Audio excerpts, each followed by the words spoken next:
राष्ट्र के लिए मान रहे, समान रहे, हर एक दिल में हिंदुस्तान रहे। देश के लिए एक दो तारीख ही नहीं, भारत माँ के लिए ही हर सांस रहे। भारत माँ के लिए ही हर सांस रहे। आप सभी को गणतंत्र दिवस की हार्दिक शुभकामनाएं। 26 नवंबर 1949 और 26 जनवरी 1950 ये दोनों ही तारीखें भारतीय संविधान के इतिहास से जुड़ी हुई है। 26 नवंबर 1949 को हमारा संविधान जो है वो अंगीकृत किया गया था और 26 जनवरी 1950 को जो है हमारा संविधान लागू किया गया था। इसीलिए संविधान को अंगीकृत करने का दिन यानी कि 26 नवंबर को संविधान दिवस मनाया जाता है और 26 जनवरी को गणतंत्र दिवस के रूप में मनाया जाता है। इस पर हम ज़्यादा चर्चा आगे करेंगे नहीं। हमारा टॉपिक चल रहा था हिंदी के अंदर संधि का, जिसमें हमने स्वर संधि का एक भेद यानी कि दीर्घ संधि उसको कंप्लीट कर लिया था। आज हम करेंगे गुण संधि को। गुण संधि को करने से पहले हमने दीर्घ संधि में क्या किया था उसको एक बार दोहरा लेते हैं, ठीक है। दीर्घ संधि का क्या नियम था?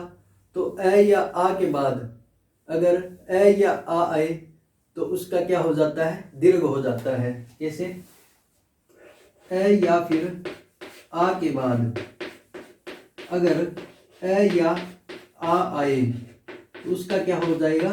दीर्घ हो जाएगा, ठीक है। इसी प्रकार से ई या फिर ई के आगे अगर ई या फिर ई आए तो इसका भी क्या हो जाएगा? दीर्घ हो जाएगा। इसी प्रकार से उ या फिर उ के आगे उ या फिर उ के आगे अगर उ या उ आए तो उनका भी क्या हो जाएगा? दीर्घ हो जाएगा। और री के आगे अगर री और री के आगे अगर री या फिर री आए तो इसका भी क्या हो जाएगा? दीर्घ हो जाएगा, ठीक है। यह नियम था जो कि हमने पिछली क्लास में पढ़ा था। स्वर संधि का दीर्घ संधि का लिए जो है नियम रहेगा, ठीक है। अ या आ के बाद अगर अ या आ आए तो उसका दीर्घ हो जाएगा, जैसे कि मत प्लस अनुसार मतानुसार, विद्या प्लस आल्य विद्यालय, ठीक है। ऐसे उदाहरण हमने पिछली क्लास में किए थे और जब यह कंप्लीट हो जाएगी स्वर संधि उसके बाद हम सिर्फ उदाहरण भी करेंगे आगे, ठीक है। तो आज क्या है? आज है अपने गुण संधि। क्या है? गुण संधि। आज हम कौन सा नियम करेंगे? तो गुण संधि का नियम करेंगे, ठीक है। गुण संधि का क्या नियम है? तो गुण संधि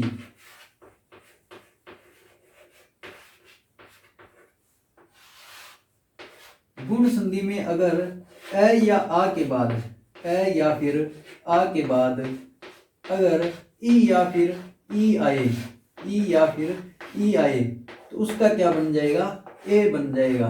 क्या बन जाएगा? ए बन जाएगा। और अ या फिर आ के बाद अ और आ के बाद अगर उ या फिर उ आए तो इन दोनों से मिलकर क्या बन जाएगा? ओ बन जाएगा। क्या बन जाएगा? तो ओ बन जाएगा। इसी प्रकार से अ या फिर आ के आगे अगर री ऋषि आए तो क्या बन जाएगा? तो अर बन जाएगा। क्या बन जाएगा? अर बन जाएगा, ठीक है। क्या बन जाएगा? अर बन जाएगा। कैसे? आइए देखते हैं उदाहरण। सबसे पहले करते हैं ये वाली कंडीशन। अ और आ के आगे अगर अ या फिर आ के आगे अगर ई या फिर ई आए तो उनका क्या बनेगा? ए बनेगा। इन दोनों को मिलाकर क्या बन जाएगा? तो ए बन जाएगा। जैसे कि आइए देखते हैं।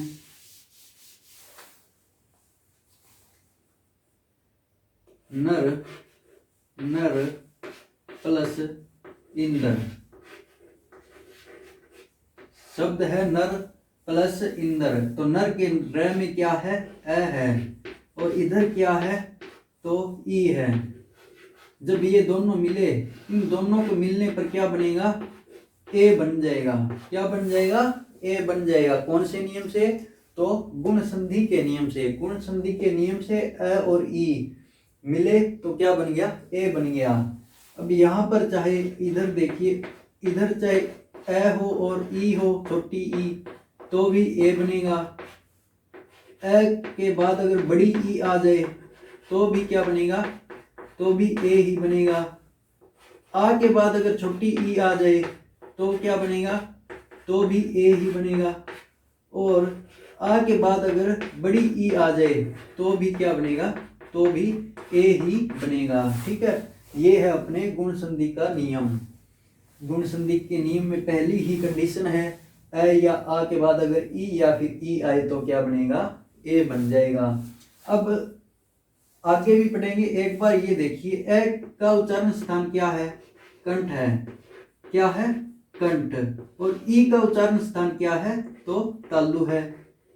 ठीक है, ए का उच्चारण स्थान क्या है, कंठ है, और ई का क्या है, तालु है। तो इन दोनों से मिलकर क्या बना है, इन दोनों से मिलकर क्या बना है, ए बना है। तो ए का उच्चारण स्थान क्या हो जाएगा, कंठ तालु। कंठ तालु उच्चारण स्थान किसका हो जाएगा, ए का हो जाएगा। इनको हम आगे डिटेल से पढ़ेंगे, जब उच्चारण स्थान करेंगे ना, उस समय इनको हम डिटेल से पढ़ेंगे। अभी एक बार इतना समझिए, ए और ई मिले तो क्या बन गया, ए बन गया। यहाँ पर हम संधि कर रहे हैं इसको, इसीलिए इनको हम ज्यादा डिटेल में नहीं करेंगे। ए क्या है, उच्चारण स्थान कंठ है, ई का तालु है, इन दोनों से मिलकर बना है ए, इसीलिए इसका उच्चारण स्थान रह जाएगा कंठ तालु। ठीक है, अब आइए अपने वापिस इस शब्द पर। तो नया शब्द क्या बन जाएगा, न र का ए और ई का इंदर का ई, ये दोनों मिलकर ए का निर्माण करते हैं। तो र के अंदर ए की मात्रा आ जाएगी। ठीक है, अगर अलग अलग हम करें तो नर प्लस ए क्या बना है, नया शब्द ए, और पीछे क्या रहा, नंदर। ठीक है, अब इनको हम जोड़ेंगे तो नया शब्द क्या बन जाएगा, न र में ए की मात्रा ए, पीछे नंदर। नया शब्द क्या बन जाएगा, नरेंद्र।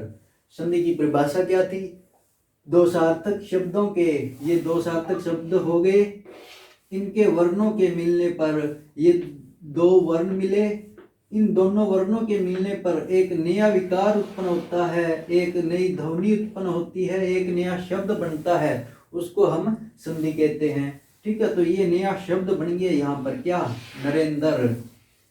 नर प्लस इंदर, नरेंद्र। ठीक है, आगे देखिए, एक दो उदाहरण और देख लेते हैं अपने इसी का। ठीक है, जैसे कि गण प्लस ईस,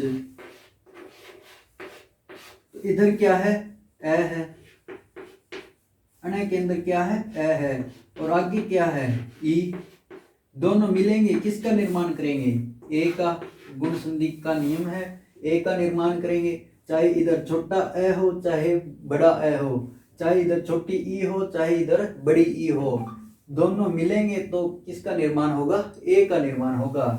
नया शब्द क्या बन जाएगा, तो ग न, इसका ए और इसकी ई, अण का ए और ईश का ई, ये दोनों मिले तो नया शब्द बना दिया, नया वर्ण।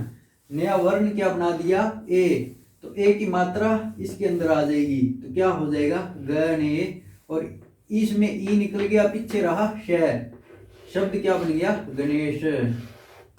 नया शब्द क्या बन गया, गणेश। कैसे बना, तो गण का ए और ईश का ई, ये दोनों मिले तो एक नया वर्ण बना ए, और ए की मात्रा इसके अंदर आ जाएगी, क्योंकि ग न, और इसका ए और ईश का ई, ये दोनों मिल गए, ये दोनों मिलकर यहाँ आ जाएंगे ए, और ए के बाद पीछे रहा श, तो इनको हम जोड़ेंगे तो क्या नया शब्द बन जाएगा, गणेश। नया शब्द क्या बन जाएगा, गणेश। इसी प्रकार से अगर हम देखें तो और देख लेते हैं उदाहरण, महा प्लस इंद्र, महा प्लस इंद्र। यहाँ पर क्या है, आ है, और आगे क्या है, ई है। गुण संधि का नियम क्या कहता है? ए या आ के बाद अगर ई या ई आए, तो यहाँ पर आ है, इधर ई है, तो क्या बनेगा? ए बनेगा। क्या बन जाएगा? ए बन जाएगा। तो नया शब्द क्या बन जाएगा? देखिए अब, मैं है आधा रह गया। क्यों रहा? क्योंकि इसका आ निकल गया और इंदर का ई निकल गया, तो पीछे क्या है? नंदर है सिर्फ। ठीक है। अब ये वाला ई, इंदर का ई और महा का आ, ये दोनों मिले तो एक नया वर्ण क्या बना दिया? ए। ए की मात्रा कहां पर आएगी? इसके अंदर। तो मैं हे नंदर, तो महेंद्र। नया शब्द क्या बन जाएगा? महेंद्र। महा का आ और इंदर का ई, ये दोनों मिले एक नया वर्ण बनाया ए। ए की मात्रा है में आएगी तो नया शब्द क्या बनेगा? महेंद्र। महा प्लस इंदर, महेंद्र। कौन सी संधि से? तो गुण संधि के नियम से। ठीक है, गुण संधि का ये नियम है, अगर ए या आ के बाद ई या फिर ई आए तो ए बनेगा। ठीक है, आगे देखिए और उदाहरण देख लेते हैं अपने।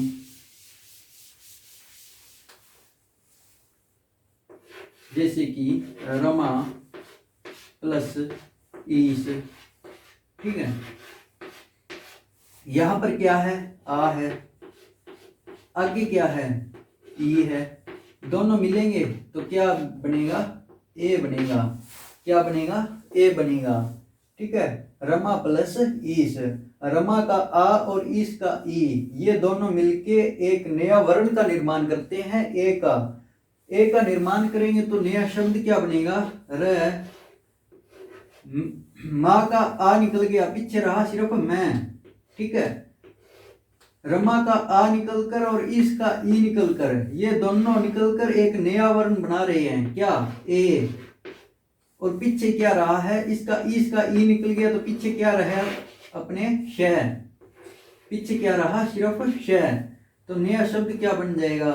र मैं। अब इनको हम जोड़ेंगे तो ए की मात्रा किस में आ जाएगी? मैं में। मैं के ऊपर ए की मात्रा लग जाएगी और पीछे रहा श। नया शब्द क्या बन जाएगा? रमेश। नया शब्द क्या बन जाएगा? तो रमेश। रमा प्लस ईस, रमेश। कौन सी संधि से? तो गुण संधि के नियम से। किस प्रकार? अगर ए या आ के बाद अगर ई या ई आए तो उनका ए बन जाता है। ए या आ के बाद अगर ई या फिर ई आए तो उनका नया वर्ण बनेगा ए। इसीलिए रमा प्लस ईस में आ और ई मिले तो एक नया वर्ण बना ए। ए की मात्रा मैं के अंदर आ गई, नया शब्द क्या बन गया? रमेश। दो सार्थक शब्दों के वर्णों के मिलने पर, दो सार्थक शब्दों के, ये शब्द हो गए, इनके वर्णों के मिलने पर ये वर्ण हो गए, एक नया वर्ण बना। ये नया वर्ण बन गया और एक नई ध्वनि उत्पन्न करता है, एक नया शब्द बनाता है, ये एक नया शब्द बन गया। और इसी को हम संधि कहते हैं। इस प्रक्रिया को हम क्या कहते हैं? तो संधि कहते हैं। संधि की परिभाषा क्या थी? तो दो सार्थक शब्दों के वर्णों के मिलने पर जो नया शब्द बनता है, जो नई ध्वनि उत्पन्न होती है, जो नया विकार उत्पन्न होता है, उसको हम संधि कहते हैं। ठीक है, आ और ई। आ का क्या है? उच्चारण स्थान, तो कंठ है। ई का क्या है? तालु है। कंठ और इसका तालु, ये दोनों मिलाकर ही ए बना रहे हैं, इसलिए इसका ए का उच्चारण स्थान क्या रहेगा? तो इसका कंठ भी मिल जाएगा और इसका तालु भी मिल जाएगा, तो ए का उच्चारण स्थान हुआ अपने कंठ तालु। आगे हम डिटेल से पढ़ेंगे इनको भी जब हम उच्चारण स्थान का टॉपिक करेंगे। यहाँ पर सिर्फ संधि पढ़नी है हमको। ठीक है, ये था अपनी पहली कंडीशन गुण संधि की। और आ के बाद अगर ई या फिर ई आए तो क्या बनता है? ए बनता है। आगे दूसरी अपनी कंडीशन रहेगी, ए या फिर आ के बाद, ए या फिर आ के बाद अगर ऊ या फिर ऊ आए तो क्या बनेगा? तो ओ बनेगा। क्या बनेगा? ओ बनेगा। ए या फिर आ के बाद अगर ऊ या फिर ऊ आए तो क्या बनेगा? ओ बनेगा। कैसे? अगर इस साइड चाहे ए हो और आगे ऊ हो तो क्या बनेगा? तो ओ बनेगा। अगर इस साइड ए हो और आगे बड़ा ऊ हो तो भी क्या बनेगा? तो भी ओ बन जाएगा। इस साइड अगर आ हो और आगे छोटा ऊ हो तो भी क्या बन जाएगा, तो भी ओ बन जाएगा। ठीक है, अगर इस साइड आ हो और इधर बड़ा ऊ हो तो भी क्या बन जाएगा, अपने ओ बन जाएगा। ठीक है, क्या बन जाएगा, ओ बन जाएगा। अब इनको भी देखिए, ए का उच्चारण स्थान क्या है, कंठ है। इसका ऊ का क्या है, तो ओष्ठ है। ए का क्या है, कंठ है। ऊ का क्या है, ओष्ठ है। तो इन दोनों से मिलकर ही ओ बना है। इन दोनों से मिलकर ही कंठ ओष्ठ, कंठ ओष्ठ, कंठोष्ठ, कंठोष्ठ ओ बना है। तो इसका उच्चारण स्थान क्या रहेगा, कंठोष्ठ रहेगा। ए और ऊ, ए का कंठ, ऊ का ओष्ठ, तो ओ का क्या हो गया, कंठोष्ठ। ठीक है, ये इसका उच्चारण स्थान रहेगा। आइए अब हम इसके उदाहरण देख लेते हैं। जैसे कि सूर्य प्लस उदय।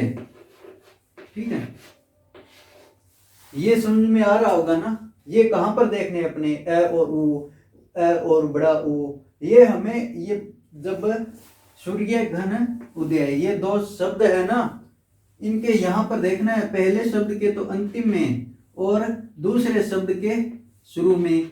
अब पहले शब्द के अंतिम में क्या है, ए है। यह के अंदर क्या है, तो ए है।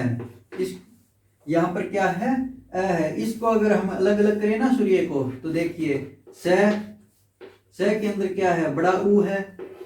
ठीक है, फिर र है, र आधा है, इसके अंदर कोई भी स्वर नहीं है। ठीक है, आगे क्या है, यह है, और यह के अंदर क्या है, ए है। तब क्या बनेगा, सु, से के अंदर ऊ, सु, र आधा ऊपर चला गया, और यह के अंदर ए। तो ये ए, यहाँ पर ये देखना है हमको। और अंतिम अपने पिछले शब्द जो है, इसका प्रथम वर्ण क्या है, ऊ है। इसका प्रथम शब्द क्या है, वर्ण क्या है, तो ऊ है। इन दोनों को मिलाएंगे। अब ये दोनों मिल रहे हैं, इन दोनों के मिलने पर क्या बन रहा है, नया वर्ण बन रहा है, ओ। गुण संधि के नियम से नया वर्ण बनेगा अपने ओ। तो नया शब्द क्या बन जाएगा, नया शब्द बन जाएगा सु र ये। ठीक है, सूर्य, सूर्य के अंदर का ए और उदय का ऊ, सूर्य के अंदर का ए और उदय का ऊ, ये दोनों निकल गए।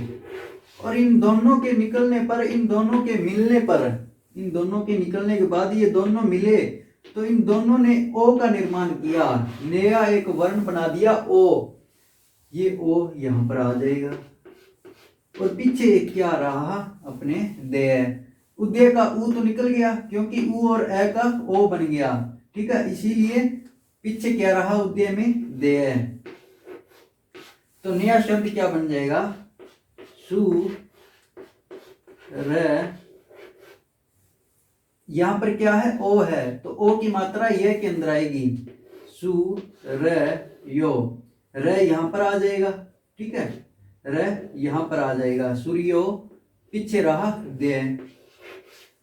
नया शब्द क्या बन जाएगा, तो सूर्योदय। सूर्य प्लस उदय, नया शब्द बन जाएगा सूर्योदय। कौन से नियम से, तो गुण संधि के नियम से बनेगा। कंडीशन कौन सी है, अगर ए या आ के बाद अगर ऊ या फिर ऊ आए तो ओ बनता है। ए और आ के बाद अगर ऊ या फिर ऊ आए तो ओ बनता है। और इसी कंडीशन के कारण यहाँ पर क्या है, सूर्य के अंदर ए है और उदय का ऊ है। ये दोनों मिले तो एक नया वर्ण बन गया, ओ। और इसी ओ के कारण नया शब्द बनता है सूर्योदय। स्वर संधि की परिभाषा क्या थी, तो दो स्वर वर्णों के मिलने पर जो नया विकार उत्पन्न होता है या फिर जो नया शब्द बनता है, उसको हम स्वर संधि कहते हैं। तो यहाँ पर देखिए, ये स्वर है ए, इधर भी स्वर है, ये दोनों स्वर वर्ण मिले तो एक नया विकार उत्पन्न कर रहे हैं, नया शब्द बना रहे हैं, उसको हम स्वर संधि कहते हैं। ठीक है, आगे देखिए और उदाहरण देख लेते हैं हम।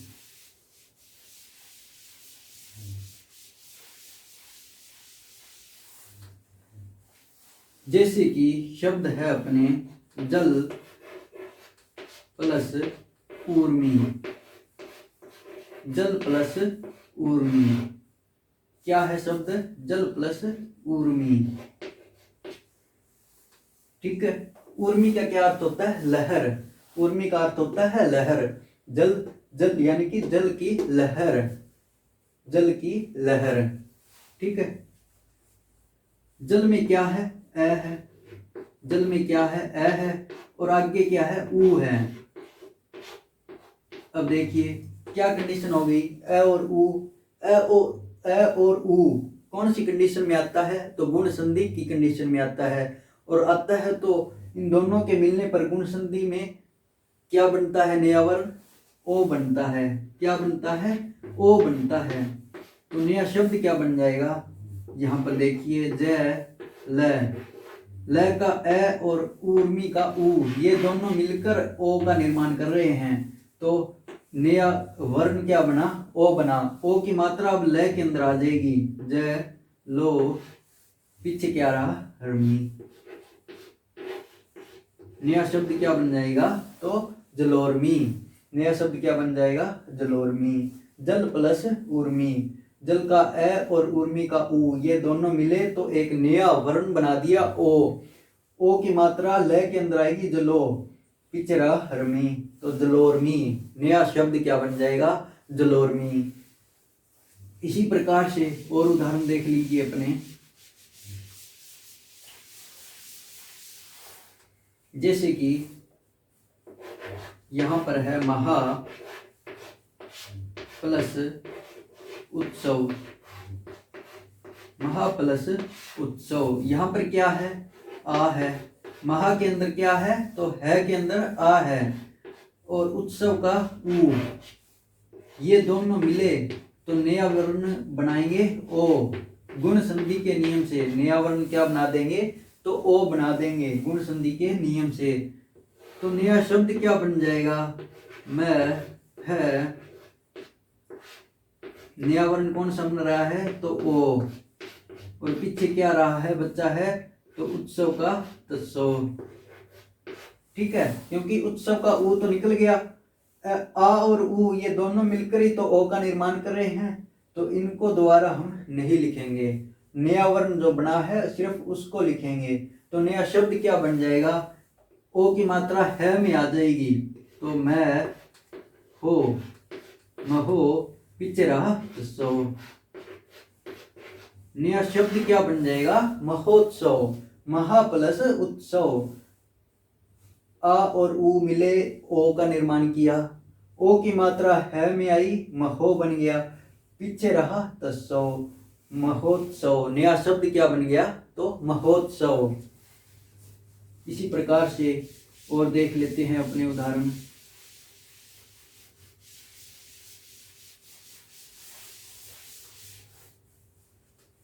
जैसे कि महा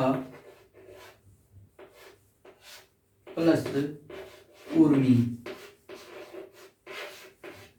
महा का आ और ऊर्मी का ऊ। महा का आ और ऊर्मी का ऊ, ये दोनों मिले तो किसका निर्माण किया? ओ का। ठीक है। और शब्द क्या बनेगा? मैं है आधा रह गया क्योंकि इसका आ निकल गया और ऊर्मी का ऊ निकल गया। ये दोनों मिले तो एक नया वर्ण बनाया ओ। ओ की मात्रा है के अंदर आ जाएगी तो महो। पीछे क्या रहा है? अपने रमी। नया शब्द क्या बन जाएगा? तो महोर्मी। नया शब्द क्या बन जाएगा? महोर्मी। तो कोई सा भी उदाहरण ले लीजिएगा, सभी इसी प्रकार से होंगे।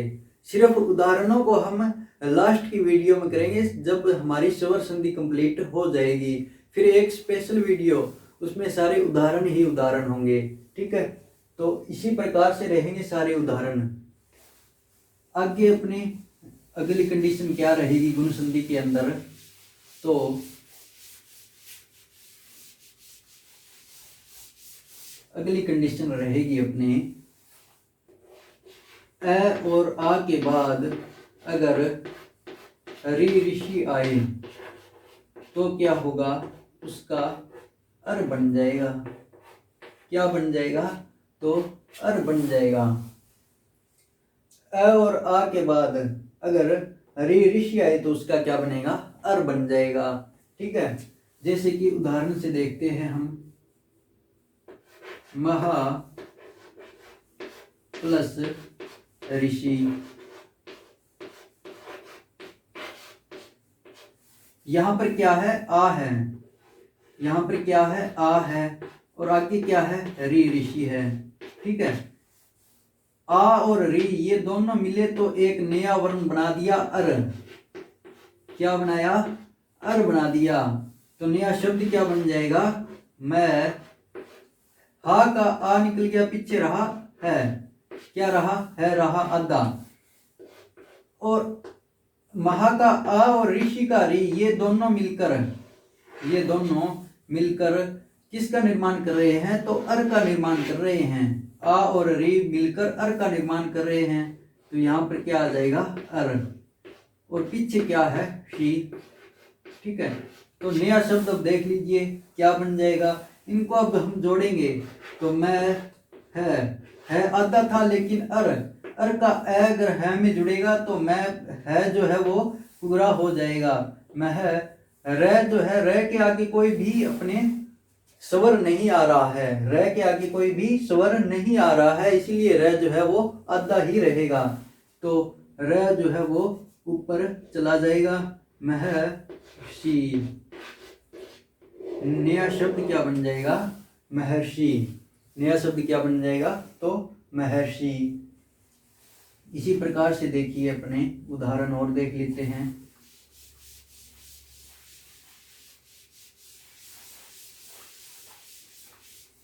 जैसे कि देव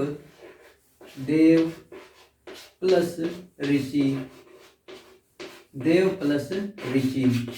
तो यहां पर देखिए देव है, देव के व के अंदर क्या है, ए है, और ऋषि का री, ये दोनों मिले तो एक नया वर्ण बना दिया, क्या, अर। ये दोनों मिलकर किसका निर्माण करेंगे, तो अर का निर्माण करेंगे। नया शब्द क्या बन जाएगा, तो दे व आधा रहा, क्योंकि व का ए निकल गया और ऋषि का री निकल गया।